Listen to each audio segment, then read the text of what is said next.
देखिए, in this one I am quickly discussing about the comment because I have written down everything what this query basically relate to, but वो error आ रही थी तो I could not write properly. तो मैं आपको यही से बता देती हूँ. देखो, in, as per this case, the boy named Sparsh Verma asking me query that Didi, I request you to please advise me. He is in CA Foundation की प्रिपरेशन फॉर जन 2027 अटेम्प्ट है, लेकिन उसे पता नहीं चल रहा है कि कैसे करना है एंड ऑल सच थिंग. तो I will be very honest with you. देखो, मुझे फाउंडेशन दिए काफ़ी टाइम हो गया है, तो करंटली कैसे पेपर ड्राफ्टिंग हो रही है, तो एज सच मुझे एट प्रेजेंट मोमेंट पे आइडिया नहीं है. But my advice I suggest you in general, अगर आपका अटेम्प्ट जन 2027 में है तो you have lot of time to prepare. You have enough time to prepare well for law. So as per my advice, you should take CA Foundation law की classes from any faculty which you feel suitable. I don't know कि आपको किससे लेना है, तो आपको जिससे भी लेना है, जिसके साथ आप कंफर्टेबल हो, उस फैकल्टी की CA फाइनल लॉ की क्लासेस ले लो. अफोर्डेबल प्राइस पे जो आपको लगे वो ले लो. उसके बाद जो फैकल्टी, जैसे कि मेरे वाले केसेस में क्या था, मैंने सी अमित पोपली सर से ली थी. तो सर डेली जितना भी पढ़ाते थे मुझे, तो डेली उतना समझ आ जाता था लो में, बिकॉज लो तो 11th-12th में था नहीं. तो लो जो है वो फर्स्ट टाइम में पढ़ा था, तो जितना सर ने पढ़ाया था वो उतना, उसकी अंडरस्टैंडिंग सर इतना अच्छा उससे पढ़ाते थे कि जितना भी उन्होंने पढ़ाया है वो सारा समझ आ जाता था. उसके बाद अगर हम अंडरस्टैंडिंग की बात करें तो हमें क्लासेस के साथ समझ आना ज़्यादा ज़रूरी है.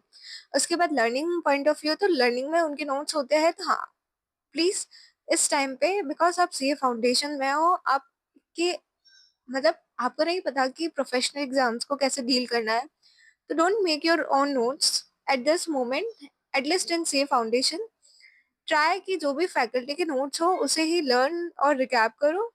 एंड उसके बाद अगर आपको कंफर्ट चाहिए है तो आप क्वेश्चन बैंक से रेफर कर सकते हो and previous RTP MTP solve करके कॉन्फिडेंस बूस्ट कर सकते हो, और मॉक टेस्ट पेपर खुद से लिख के एंड उसे प्रॉपर चेक करा के देखो कि आपका स्कोर क्या रह रहा है.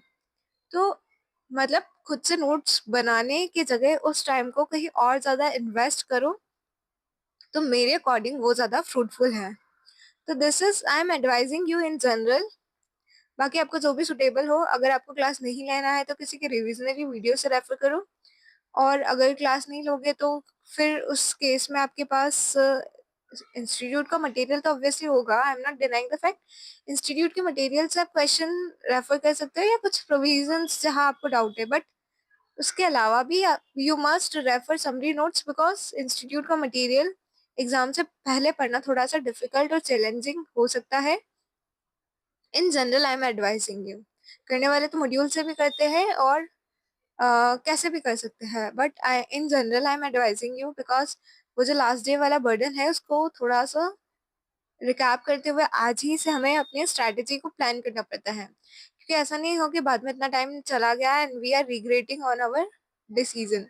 तो मेरा इन जनरल यही एडवाइस है, बिकॉज देखो ये 3 मतलब और ज़्यादा बड़ा हो गया है, 3.4 मिनट्स की वीडियो हो गई है, बट मेरा ये सजेशन है कि अगर क्लास लेनी है या नहीं लेनी है. अगर क्लास लेनी है तो go with the faculty books, question bank, and then learn that notes. एक बार अंडरस्टैंडिंग हो गई तो लर्न करने में लो सीए फाउंडेशन लो इतना डिफिकल्ट नहीं है, इजी है, लर्न हो जाएगा. उसके बाद क्वेश्चन बैंक रेफर करो, जिससे क्या होगा कि चीज़ें कनेक्ट होगी और रिकैप रहेगी. क्वेश्चन बैंक करने का फ़ायदा ये होता है. एंड उसके बाद और टाइम बचता है तो आरटीपी एमटीपी देनी है. 1-2 मॉक टेस्ट ज़रूर लिख के देखो, बिकॉज लो में बच्चों के क्या है, मार्क्स डिडक्ट होते हैं बिकॉज वो प्रॉपर लैंग्वेज वगैरह नहीं लिख पाते हैं. अगर ये सिनेरियो होता है कि जहाँ क्लास नहीं लेते हो तो किसी का नोट्स रेफर करोगे, खुद से रिविजनरी वीडियो देखोगे एंड बाकी सारी चीज़ें तो सेम रहेगी. तो but try to score more. ऐसा नहीं कि 40 जैसे प्रिपरेशन मतलब लो, जितने भी मार्क्स का है अच्छी प्रिपरेशन, लिसन प्रिपरेशन उसके लिए कीजिए. ऑलराइट.